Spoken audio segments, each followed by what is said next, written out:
Hey, everybody. Welcome to another live with me, CricketSong.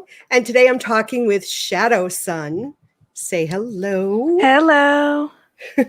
Hi to all of you.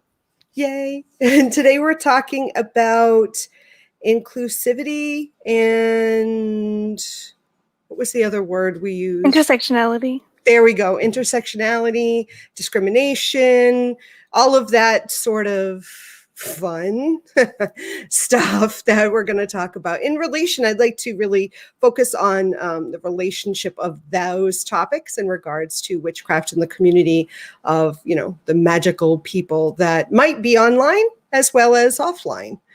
It was a suggestion by ShadowSun, and I really appreciate her offering this topic because I think it's very pertinent to our lives today and obviously moving into the future, considering last year and the years prior, in the United States, especially with that wonderful, horribly disgusting former president that we had.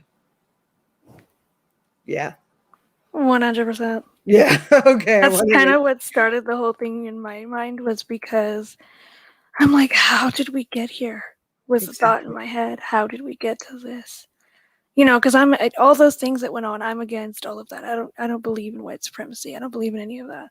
And just in addition to like the whole inclusiveness thing, I feel like a lot of times people just have these preconceived ideas and preconceived notions about certain groups. And like, I'm really big on including everybody in general.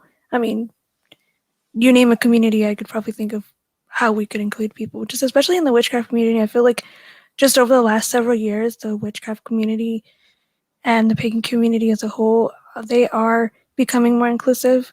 I can only speak for the communities for which I'm a part, so I'm not here to speak for everybody. Just letting everybody know that now. Yeah, me too. I mean, yeah, I agree. I guess, if you've been watching me for any amount of time, I'd like to start with sort of what we're talking about, defining what we're talking about.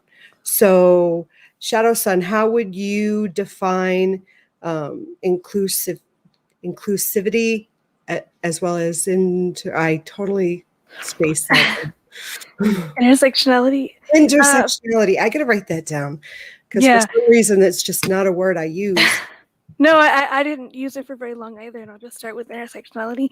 I was doing some reading on intersectionality because, to me, the way that I've had it explained is essentially referring to how certain groups overlap. So, for example, somebody who's maybe part of the disabled community or the LGBTQ community, or both communities as a whole, and how those communities intersect. But in further research, I found that it had to relate to trigger warning, police brutality and violence against Black women and Black people as a whole, in addition to discrimination. It's become this sort of overlapping word, or a word that involves describing groups that overlap with one another. And if I'm wrong, please let me know. And as far as like inclusivity goes, I personally think that being inclusive and having an inclusive community means that like there are people, especially in the context of marginalized groups, who are not being excluded, such as like the groups that I mentioned about people who are in the LGBTQ community, people who are part of the African American community, people who are disabled, people who are marginalized, and not just marginalized people, but using marginalization as an example. Right. So, I mean, it's sort of like, for example, if I'm a leader of a coven of witches, I am not selecting individuals based on any of these traits, but on who they are as a totality of a person. I wouldn't be just accepting able-bodied people, or I wouldn't just be accepting whites, or I wouldn't just be accepting heterosexual people, I wouldn't be selecting them based on that. I would be selecting them based on, you, ShadowSun. Do you personally fit with the group? as opposed to you not being being of a minority, right? Yes, exactly, 100%. Just Okay. because, like, for myself, and I can only speak for myself and the communities for which I'm a part, like I said, my biggest thing that I've seen, and I mentioned this in a previous video on my channel about books and locating books, where to get books. And I have to tell you, like, just like in the last like several years, I've seen authors and I've seen conversations with authors about how we can include people with disabilities and where they get those materials. Nice. That's a big conversation to be had. Mind you, several years prior, I've never even seen that conversation come up. This could fall into, like, for example, ritual groups, where I've seen this talked about. Like, say if I'm in a ritual, I'm not expecting someone to give you, a lot of people, like I said, with the preconceived ideas, I'm not expecting somebody to give me, like, because people automatically assume that, like, all blind people read Braille, right? I personally like Braille. I use Braille, but not everybody does.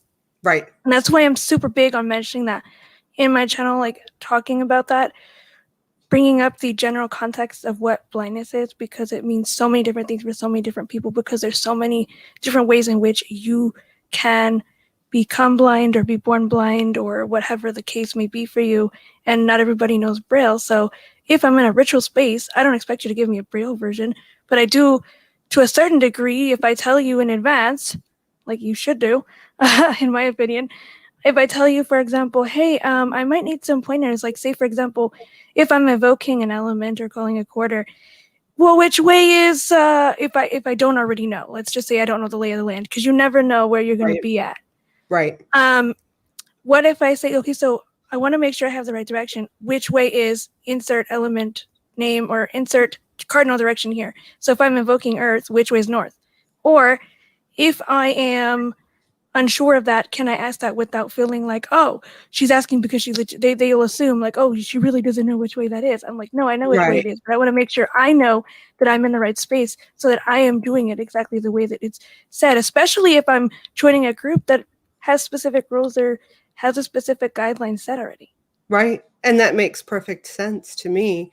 I mean, and I suppose, especially in today's landscape and in today's society, you could have met someone online who may have never not know that you're blind or maybe deaf or whatever, insert whatever. And if you're going to attend a ritual with a group and they just know you by your name and they don't know really, what is going on other than what you've disclosed.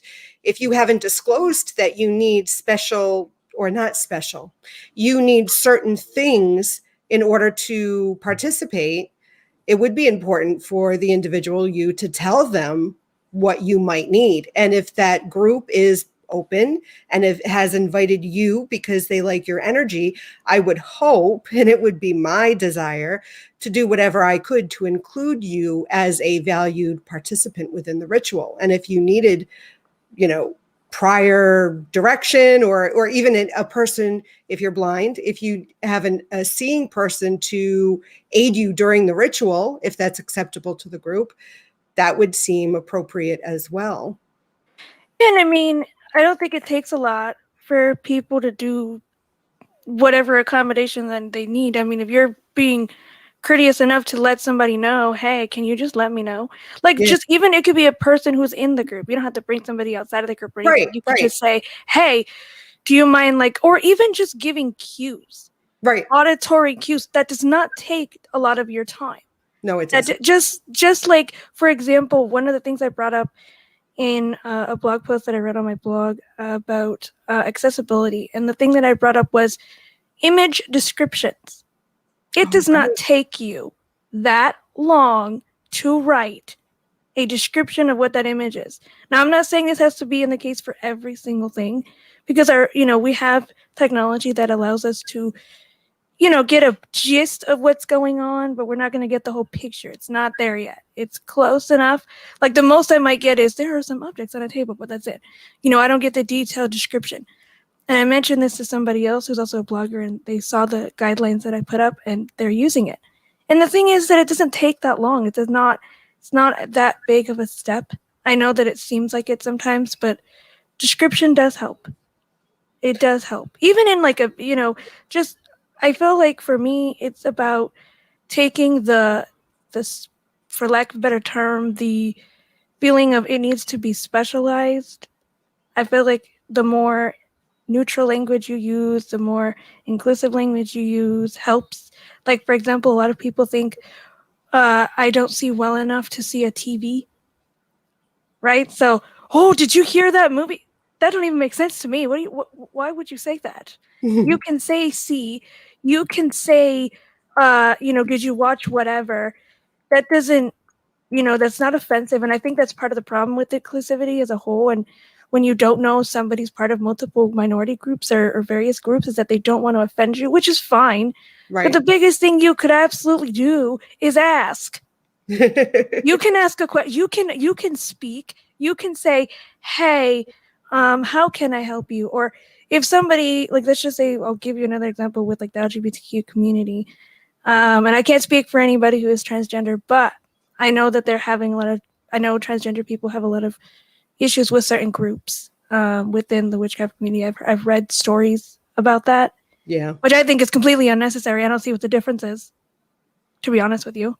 I Right. don't see why you have to feel the need to make somebody feel invalidated because you don't understand it. Just because you don't understand it doesn't mean that they aren't valid. They are not valid. Right. I think when we're talking about different traditions within witchcraft, and I think there's a fine line. I think, and I'm only speaking coming from my personal path and my experience within Lunar Wisdom Coven when I was the leader of the coven. But I think within the traditions within witchcraft, first of all, they have. I honestly feel that as a coven leader, I have the right to make a decision as to who is going to join my coven and who is not. But I do think, like I said before, if I am inviting someone or if someone is petitioning to join my coven, I consider the person, the whole person in their totality as much as I can, taking some time to get to know them, taking some time to, talk with them in person, because it was an in-person coven, and being open and honest with them and them hopefully being open and honest with me, and asking them, I think one of the questions I actually had in the interview when I interviewed people that might be joining the coven or might be joining the dedicants in order to hopefully one day join our coven, how comfortable are you with people of other nationalities, of other cultures, of an LGBTQ plus community? Are you comfortable interacting with these people? If their answer was no, they automatically were not even accepted into the dedicants, because the established coven we had people of different nationalities, different cultures, and we had already been working together as a group, and our energy was merged, and we were doing wonderful magic together. To have someone come in with their own issues, with their own hangups, with their own fears, with their own opinions about certain things. We didn't want to disrupt the already flowing magic that we had. We didn't want to disrupt our family that we were creating. So I think as a coven leader, I had the right to say yes or no. Now, whether that individual coming in thought I was discriminating against them, or I was racist, or I was homophobic, or whatever they perceived me to be, I knew where I was coming from. And I think it's important for leaders of whatever community to be honest with themselves. But I do think there is a level of accepted, I guess, acceptance. I feel that the coven leader has a right to make a decision as to who they let in and who they don't. Yeah, I agree. I've read conversations like on Twitter and stuff about that, And I feel like that's changing. I feel like with everything that's going on, it's making people think, leaders and people just as a whole with the overall community. I feel like people are having these conversations, and that's what I'm really Mm, appreciative of, is because we need to have these conversations. These conversations are not going to go away just because you perceive them a certain way. right. These Right. people are not going away. I'm a part of, 3 different minority groups, Right. and I know exactly how that is. I'm not excluded from that. Right. And with any community, you're going to have people who don't agree or whatever, but it's up to you to interact with those people. If you don't want to be a part of that, then don't be a part of that. Right. But there's always a group for someone. And I agree. the more people look and the more inclusive people try to be, the more accepting, we as marginalized individuals are going to feel, Right. because we're going to feel like we can join that group.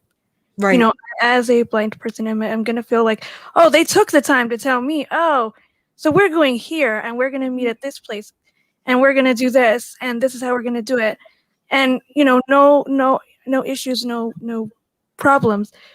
But I just think it's really unfortunate that I've read and heard stories of people who just don't feel that way for one Right. reason or another, whether you're trans, whether you're bi, whether you're, Latinx and you're not cool with it, whatever the case is. Right. I agree. I do. And I do think there, I do. Like, I'm thinking what's coming to mind now, separate from, Coven, but the red tent movement was big. I don't know if it's still going Yes. on. Oh, and I love the idea. And I think I participated in one red tent. And that is inclusive for women. At least the red tent I attended, men were not allowed. Male gendered individuals were not allowed within the red tent. And I think there are, like that, certain situations where there may be a setup like that they would not allow men within this red tent. It was for women. So I know that there were or are maybe still groups or societies that did not have females gendered individuals within that.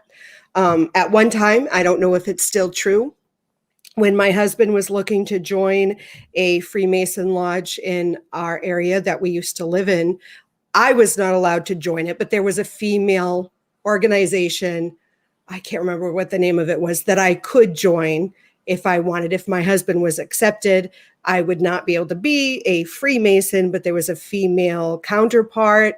He didn't join. I don't know how that would have turned out. But I think there are some groups or gatherings that may be specific for specific individuals that I don't know. I feel like trying to make a red tent open to men as well would sort of dissolve the core of what the red tent was meant for. What are your thoughts about that?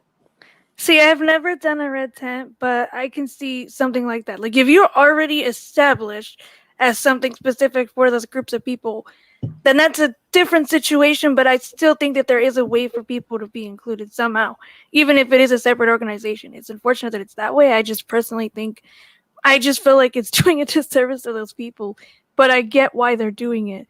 If it's a core value, then it's different. But I think it's just when I think my problem is when I see groups that are not established for those people and then they Okay. just exclude people just because. But if you're Yeah. already established, if it's like people, it's like, for example, with culture, in the witchcraft community, you hear a lot about cultural appropriation.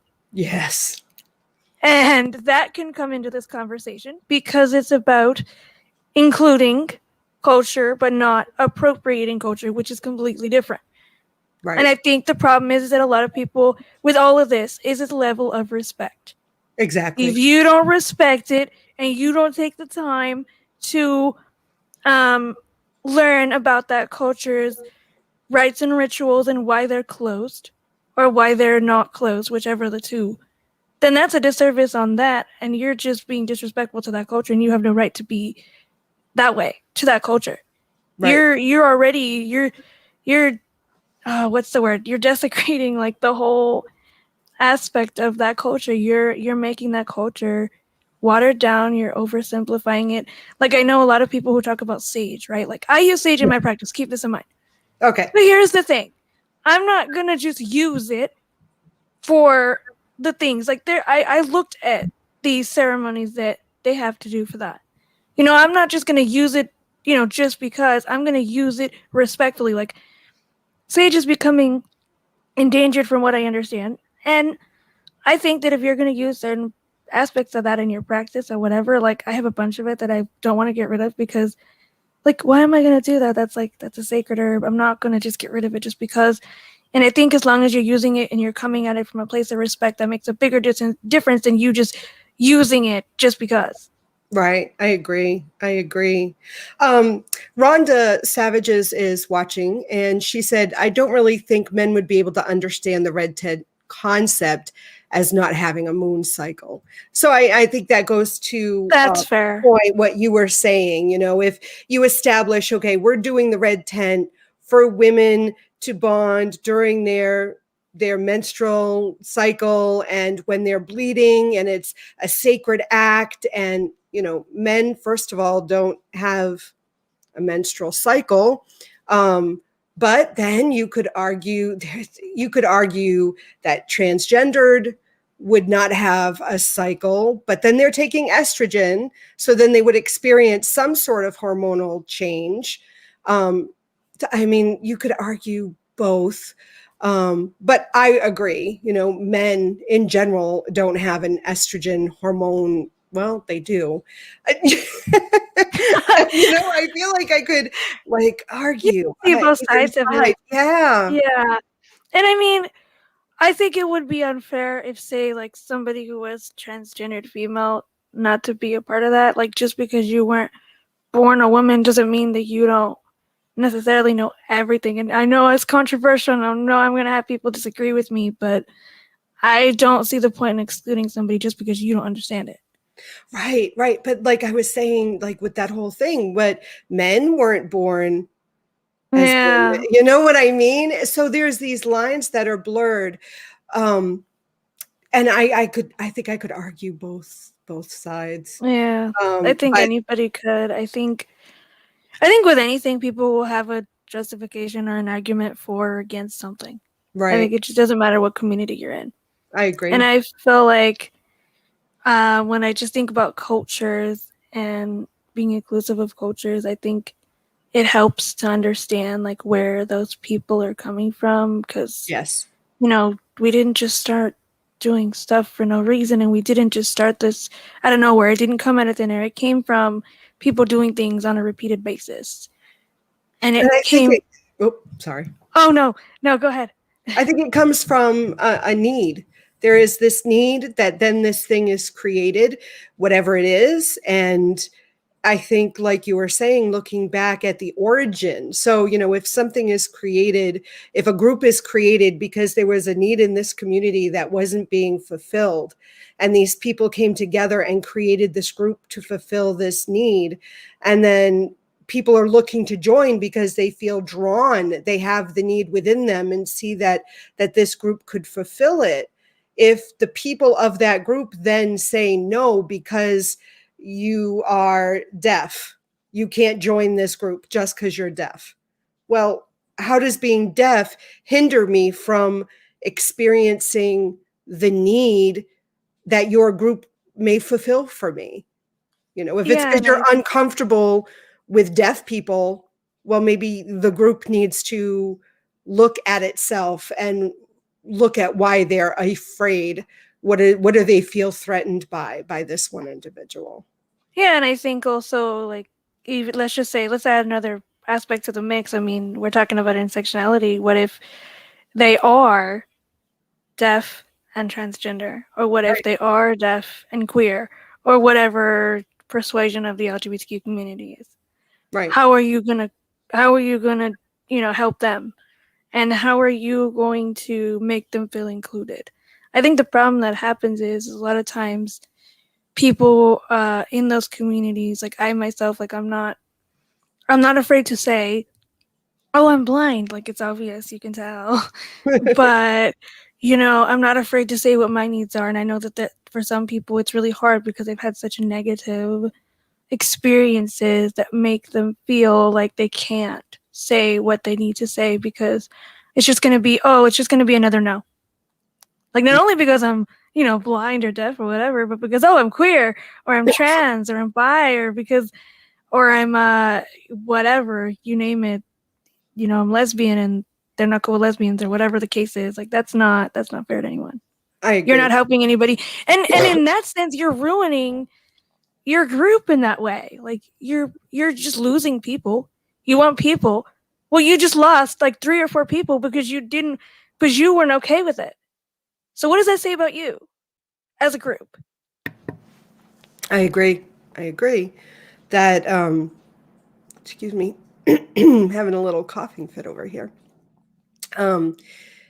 Yeah, I guess when I was just looking at little like closed groups, like, but if we're talking about just like a community, like within the witchcraft / pagan community, if we are, trying to exclude or inadvertently, I mean, or unconsciously excluding individuals, maybe, each of us should look at how, like you pointed out, can include as many people as we can.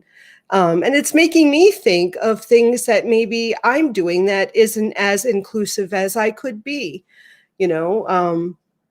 It's really making me consider things as well. Yeah, and I mean, I'm not expecting everybody to just jump on this bandwagon overnight. I'm not even expecting you to understand it, but I'm just expecting you to consider what paganism, what witchcraft, insert tradition here is going to be like in 10, 20 years. And even in the last 10 years is probably different from when it was 10 years ago. And I think that the fact that we're having these conversations about how we can include people is a huge step in that direction. But I think this conversation needs to be had as a whole because you need to be able to ask yourselves a question or even ask people in the community. Why aren't people just saying, hey, I want information about, let's say you're a coven leader and you have an information about somebody and you want to find a way to include them, whatever their inclusion is. Let's say they're transgender. How can I best include them? Well, maybe you could look at what that person needs and ask that person directly if you don't already talk to them, or ask other people in the community. Like, for example, one of the things that I was being talked about recently with somebody was pronoun designation. So, like, have you ever gotten an email correspondence or some type of online platform and you see people say whatever their user handle is and then she/her, he, him, them, they, these conversations are being normalized. So everything else should be, in a sense, normalized. Like, we shouldn't be afraid to have these conversations. And that could be a thing. Like, what if that person wants their pronouns? Like, what if they are they, them? Or what if they are he/her? So maybe you could start with using and utilizing, being comfortable with and understanding what pronouns are. Yeah, I have noticed that a lot of individuals do include what pronoun they would like to be addressed by. Yeah, and I've never included that in my own thing, but maybe that's something I should include. I mean, it's going to depend on whether or not, like, you prefer to utilize pronoun designations. Like, it's good for the people who are non-binary or trans or don't identify with the typical, traditional gender role or gender identities. Right. And for example, I'm in a group where that is discussed on a regular basis, and in that, being queer and being disabled. And, every time you speak, you say, my pronouns are blah, blah, blah. I pretty much identify as a cisgendered female, which means I am a blind, bisexual, straight female. Mm-hmm. That's how I would identify myself. But somebody else who say is queer or non-binary or trans might say something like, their name, them, they, or he, her, depending on what their designation is, and go from there. And again, I can't speak for everybody. And I just think that starting with something as simple as respecting people's pronouns. Right. That doesn't take a lot. Or just asking the general question of, you know, what can I do for you, or something like that. And I think because of all this exclusionary situations that have happened to a lot of people is why certain groups exist. I agree. Because of that need that you were mentioning, Right. that need of that time. And also it has to do with cultural shifts. Like if we go back in time and we look at, you know, witchcraft and paganism way, way back, you know, probably long before I was practicing, it was probably way different. Like this conversation would have been completely unheard of. I know, right? And now, you know, 10, 20 years later, we're having this conversation. Right. You know, we should have been having this conversation from the get-go. This Right. shouldn't even be, we shouldn't even be asking ourselves, why would we ask that? We would ask that because there are people, the culture is shifting, and as such, you know, you go with the times. Right. Right. I agree. Hi everybody in the chat. I'm just seeing if we have questions, please speak up. Amelia said, just because someone has a disability doesn't mean they don't have anything to offer. True. And I think that's, you know, just because someone is blank, fill in the blank with whatever, disability or a different culture or different and whatever, everybody I feel has something to offer. Yeah, 100%. Thank you, Amelia, for that. I think the problem has to do with, and I'm not trying to exclude anybody when I say this or make somebody feel singled out, but I think the problem is that the overall able-bodied community still has a lot of everybody has preconceived notions of what being part of the disability community is. Insert disability here. Whether you're blind, you're deaf, you're paraplegic, whatever. Like I've had people tell me, "Oh, so how do you do insert spell here?" Like I'll just use candle magic as an example. People ask me, "Well, how do you use candles if you're blind? Like, well, how do you not burn yourself?" I'm like, "Well, how do you not burn yourself?" Is a question I want to ask, but I never do. I'm not rude. I'll say, "Well, I use the I prefer to use the like butane lighters, the ones that you use for grills." Oh, right. Well, I use them too. Yeah, like see, there you go. Like that's a commonality. And I think the problem is that people focus so much on the disability, so much on the fact that they're gay, they're trans, they're queer, they're non-binary, that they don't focus on the person. And when that happens, you're already excluding them in your mind because you are essentially stating, or both, you know, if you're all three of those things, or all, you know, you're queer and blind, or, you know, in my case, I'm blind and I'm also bisexual. Like that, I don't automatically say that when I go meet people. Obviously, it's kind of like me being witch, right? Like I don't just say, "Hi, I'm a you big know, witch and I'm blind and bisexual. yeah, I don't just outright Okay. say that. Like, here you go." Too much information. Yeah, that would throw people for a loop. But at the same time, you gotta be able to be open as the individual yourself, but you also have to let those people take the time they need. That being said, you need to know that you can ask those questions. I think if somebody, but here's the thing, if you ask a question like somebody who asks you, you know, how you light a candle blind, and they don't want to answer that question, don't be all offended either, because people get so focused on offending us that they're not even, that then they get offended because we say no. Well, what if we don't want to answer that question at that moment? Right. Or what if we don't know how to answer it because they've never been asked? Right. That doesn't mean that they don't want to answer your question. It just means they may not know how to formulate their thought. They may not feel comfortable asking in that moment, or they may not, you know, some people, you don't know what situation they're in, so you can't assume. And like for myself, I tried using those little, what do they call those? I think they're called Bic lighters, the ones that are for like smokers. The ones that smokers use as a sarcastic joke, but the little ones that people use with the wheel or whatever. It's I like can't use. I would say like a Bic lighter. Yeah, I can't use that. Mainly because my hands are so small. Like I try to do the thing where I turn the wheel and it just doesn't. No, we're not doing They have that. safety things on them nowadays that even I have a hard time sometimes.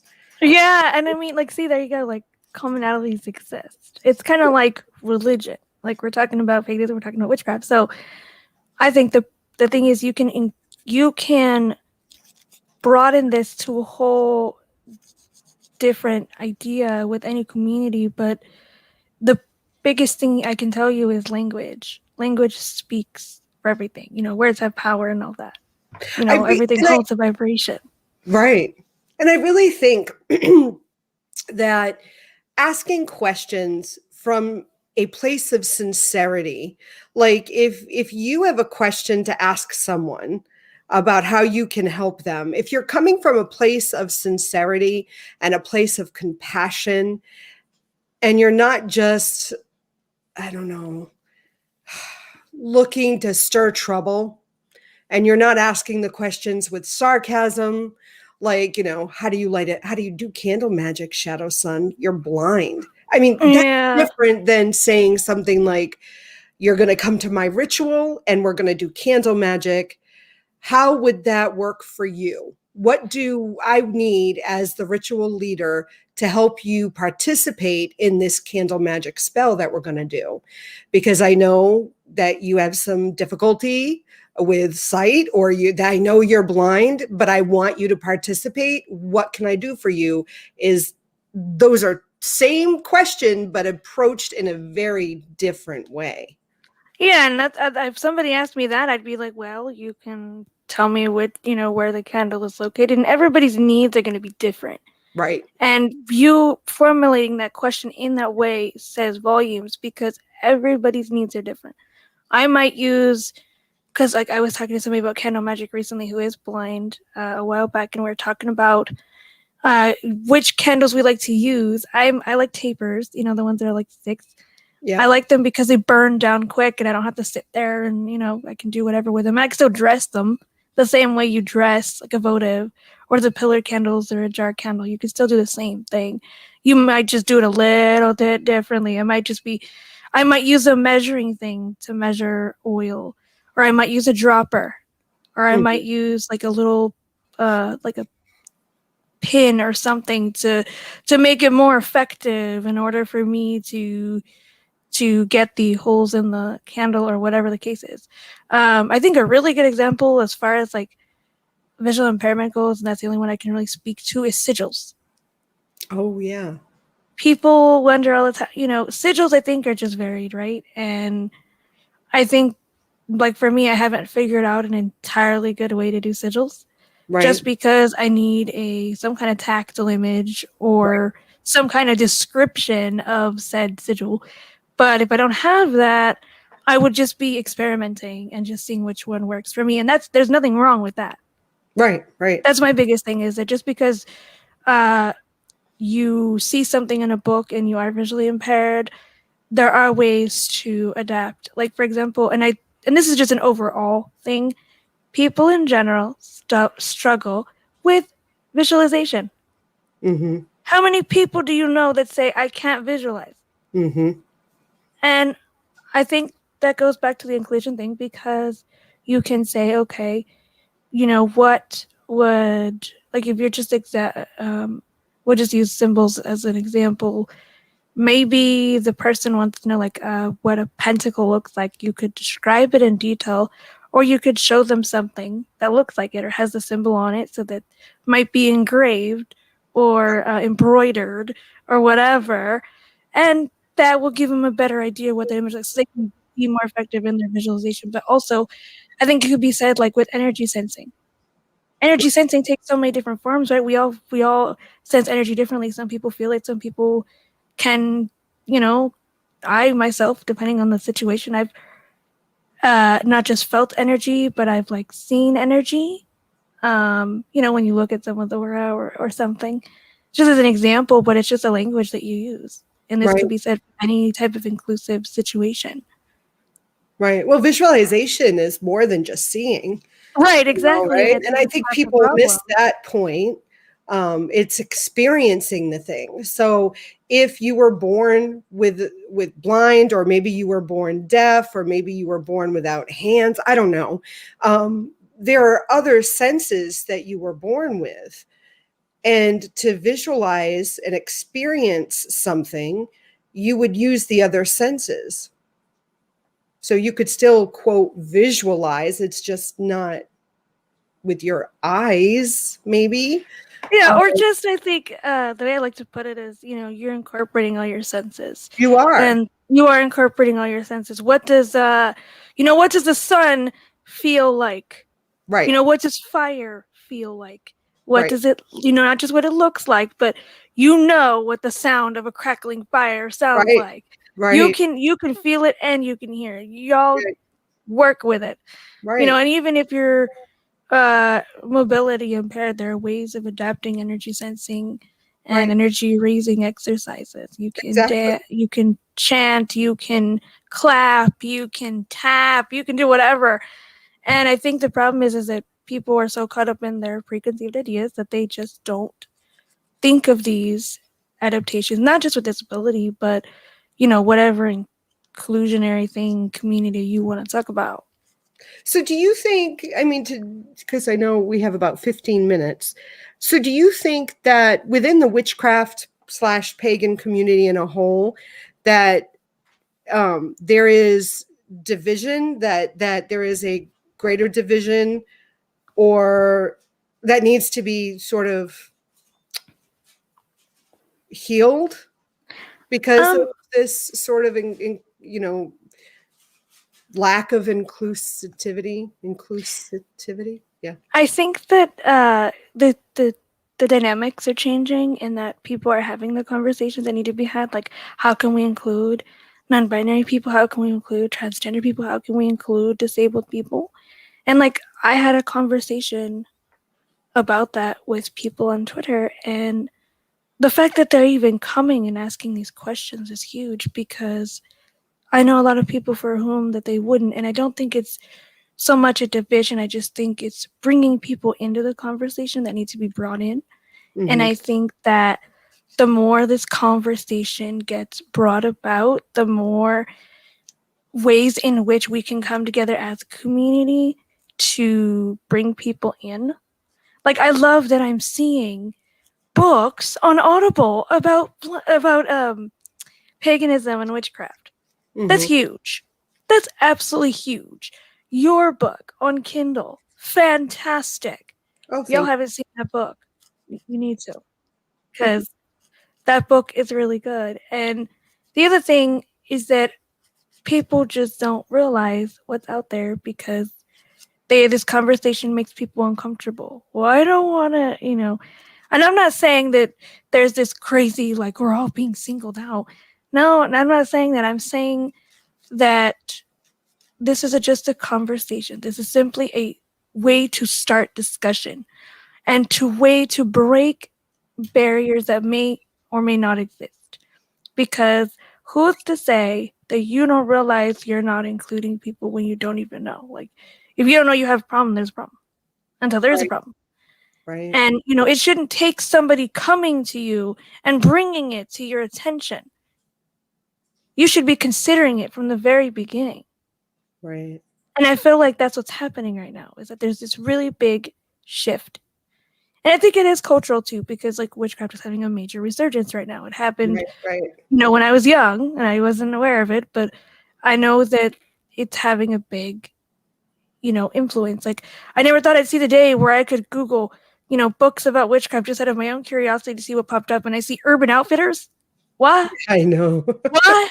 That's a whole other conversation. I don't necessarily agree with it, in the sense that, like, I think it's great that they are providing it to the mainstream people, but then how serious are you as a practitioner would be my question. Or are they doing it for the right motivations? And I think that's what it goes back to with being inclusive, is if somebody tells you, I am insert, Latina or Latinx, part of the Latinx community, and I'm also, insert part of the LGBTQ community, or disabled, and that makes you uncomfortable, first of all, I would be asking the question of, how do you feel about that, to that person, whatever group it is? How do you feel about me being in your group? Not just the group person asking you the same thing, because it shouldn't just be the leaders asking that question. We should also ask the question. Right. Right. Right. do you think that there is an area within the witchcraft pagan community that needs to change more than like an area that is already shifting? You mentioned books, finding more books on Audible or finding more access to books for the blind. Do you think there are other areas within the witchcraft community that is like not changing at all, that maybe they should be having not to single anybody out, but that Yeah. they need to maybe ask more questions and consider being more inclusive? I think the main thing that I see is like social media Okay. more so. And really, like the fact that social media is having these conversations, like I'm seeing these conversations on Twitter, I'm seeing these conversations in different spaces. I think it's just having the conversation as a whole and understanding and educating people, not like just us, like as disabled people or marginalized groups, educating people, but I think people educating one another on Mm. those groups. Because like I saw something on Twitter. I'm on Twitter lots, so I see like people talking, like somebody tweeted about alt text, which essentially is a description as part of your image and how that can help visually impaired people. So why don't you consider how you can help other groups, like not just putting a description, but maybe closed captioning your videos, and which is Mm. something I'm interested in looking into. How can I do that to include my people who are on my channel who can't hear? Right. Or how can I, make things more inclusive? And I think it's just a matter of asking the questions, having the conversations and coming to solutions. Not, oh, well, I don't want to, or I don't know how to do that, so I'm not going to do it. Or you only do a certain number of things because that's the only thing you know how to do. You can educate. You have Google. You have people around you. Even if you don't know, you can. There's hashtags for a reason. People use them all day. They do. They do.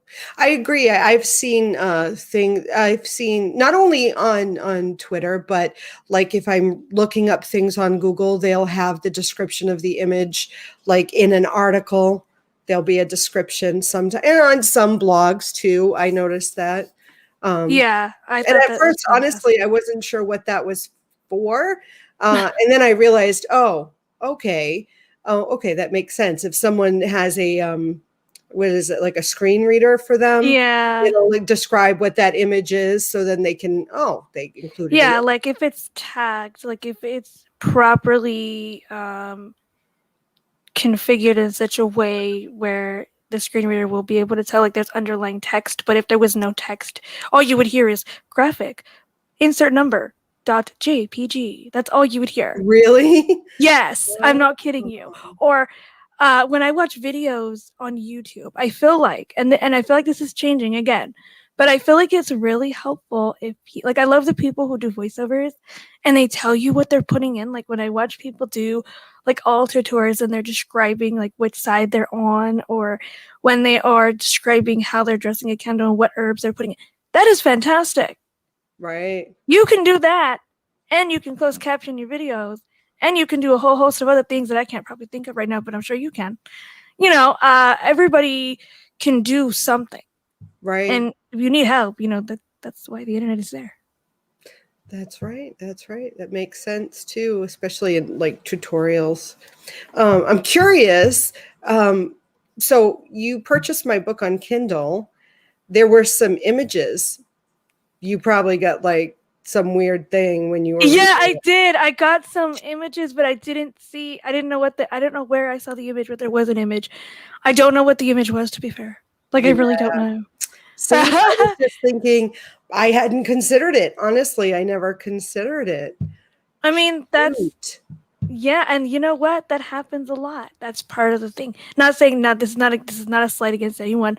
It's just a lot of people, just generally speaking, do not consider it because they're either, for lack of a better term, they're ignorant, Mm. or Mhm. they just don't. It just goes out of their mind because why would I consider that?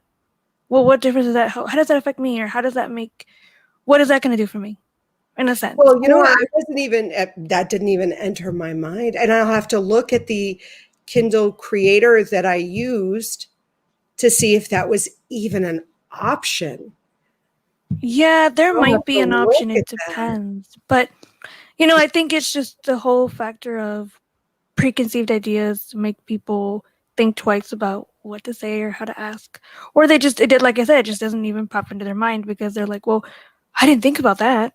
Right. Well, to be fair, it's ignorance. I mean, and that's not saying, um, I'm dumb or I'm stupid. It's just I am ignorant of that.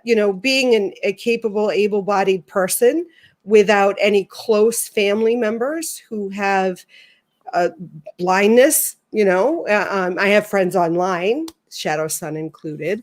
But when I'm sitting there, it's not part of my everyday interaction, Yeah. and I think um, it would be best, as you're pointing out, to if I'm marketing something or if I'm creating something that I want other people to enjoy, these are things that I should consider, and I think that's what this whole conversation is sort of geared toward is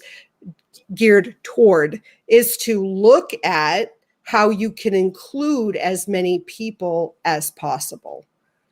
Yeah, and I think the fact that, you know, because of the fact that not everybody has exposure to Right. people with disabilities or exposure to the LGBTQ community or insert community here, you are going to be ignorant to a degree. You are going to be like, well, I didn't know anything. Like, I can't speak for all disabled people because I only have visual impairment. I have a chronic illness that is considered, I have Crohn's disease, and I've talked about Oh, that on my channel, and that, you know, will be viewed as an invisible illness. yes. Y'all wouldn't think I'm sick until I'm like rising over here, unless it's visible. Unless it's in your face, you don't know. Right. Right. Right? I can't tell you how many times I've had people assume off the bat that, oh, let me help you by grabbing you instead of asking you what you need. And the reason I say that is because it just has to do with ignorance and it has to do with the fact that people aren't exposed. And that's not anybody's fault. I'm not, faulting, blaming anyone. I'm just saying that this is just a conversation to be had about how we can help people include other people, how we can have these conversations without it coming to a heated argument or a heated Right. discussion. Rather than being heated, why don't we just come from a place of openness and curiosity. And instead of saying something like, and there's no such a thing as a dumb question, right? Right. As they say, there's no such thing as a dumb question. Right. And It's just a compassion, conversation we have. Yeah. curiosity and compassion for our fellow human beings, and trying not to make assumptions. Just because I've met one person who is blind, as you pointed out, doesn't mean the next person is going to want to be treated the same way. And I think if we ask the questions with compassion, it'll be met with an answer with compassion, hopefully. But like you said, some people have different experiences. They may have anger about how they've been treated, and they may not answer your question right away, or we're all human beings with baggage, whether we're able-bodied or disabled, or whether we're heterosexual, bisexual, whatever culture you come from. We're all human people. We all have experiences, and we all have conditioning and trauma, and we build up certain personalities because of our experience. So yeah, I think openness and compassion are keys. I think that's my opinion. No, I agree. And I think just the fact that we're having this conversation sees how open people are becoming and how important it is. And I think the cultural aspects of our regular everyday culture has a lot to do with it. I'm Mm, seeing companies, employers wanting to include, you know, um, descriptions for images in addition to how to include us in the conversation to a certain degree. Not everybody, because there are some instances out there, but to a large degree, the mainstream culture, and as well as it should be, is becoming more open. And I think it's a really good thing. And I think it's a strong possibility for more conversation.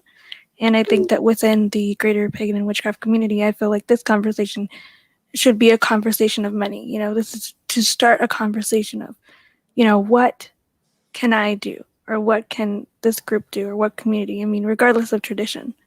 Right, right. And I think that a key thing that you mentioned is that, you know, everybody is an individual.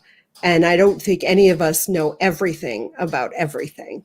So just because I know ShadowSun may want to, if I include her in a ritual and we're going to do spell candle magic, and I know how she wants to be, you know, what things she needs to be able to do the spell within the group, it doesn't mean that my friend Mary Jane, who is also blind, will want the same exact thing as ShadowSun.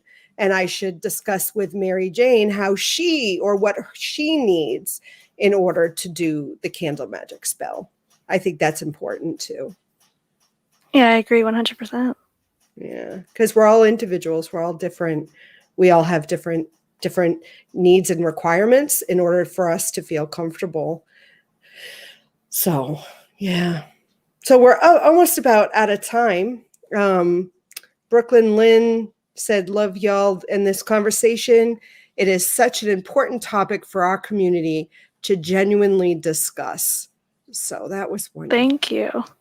And hello, everybody. And we're coming to an end. So there wasn't a lot of chit chat in the chat, but there was consistently people watching.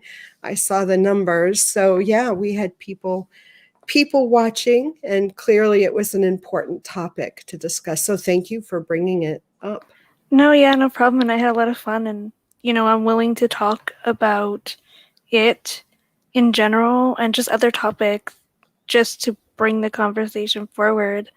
I mean, my link to the channel is in the description, I believe. And, you know, you can find me on Twitter. You can find me anywhere. Yes. Yes. I linked her ShadowSun's YouTube channel in the description. She's also part of the Practical Witchcraft group, my Facebook group. So I'm sure she'd be willing to have discussions with you about that there. I think this is a wonderful topic to discuss within the group. We have a lot of people joining on a daily basis. Have you seen it? The numbers are crazy over there. Yeah, they are. I've seen a lot of new people coming up. So if you are a witch, whether you're new or not, pop in, say something. You know, feel free to answer the questions in order to be accepted. I am accepting many people, but there are requirements to join the group.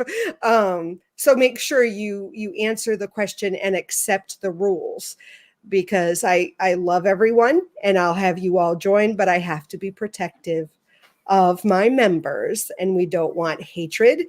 We don't want spam. We want genuine people who are interested in building a community based in love, respect, and compassion. So feel free to join us. And ShadowSun, we'll have to have you on again and talk about some other wonderful topics, because ShadowSun is a wonderful person and a great witch, and I've known her for many years now.